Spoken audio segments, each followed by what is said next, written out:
না রে ভাই, চিনি আর খাওয়া যাবে না। চিনির যে পরিমাণ দাম বৃদ্ধি পেয়ে গেল, যে চিনিটা 60 থেকে 70 টাকা কিলো পাওয়া যেত, সেই চিনিটা আজকে 100 থেকে 150 টাকা কিলোর মধ্যে পাওয়া যাচ্ছে।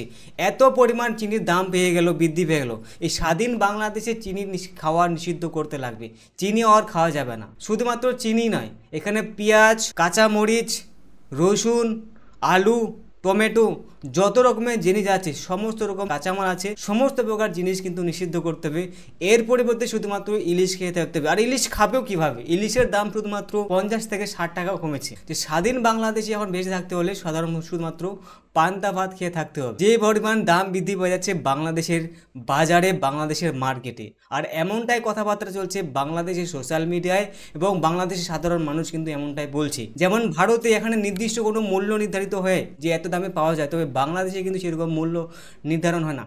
যে যা পাচ্ছে সেই হিসাবে কিন্তু দাম নির্ধারণ করে বিক্রি করছে, এবং সবাই চড়া হারে কিন্তু বিক্রি করে দামটা কিন্তু অনেকটাই বৃদ্ধি করে ফেলছে। তবে বাংলাদেশের সাধারণ মানুষকে আমি একটা কথা অবশ্যই বলতে চাইবো, যে ভারতের বিকল্প কিন্তু বাংলাদেশের হাতে নেই।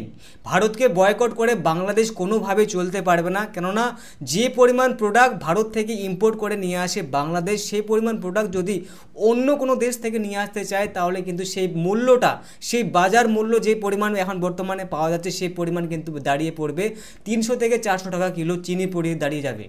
মানে যে পরিমাণ কম মূল্যে পাওয়া যাচ্ছে ভারত থেকে, সেই পরিমাণে কিন্তু দ্বিগুণ হয়ে যাবে অন্য কোনো দেশ থেকে নিয়ে আসলে। তাই ভারতের বিকল্প বাংলাদেশের হাতে নেই।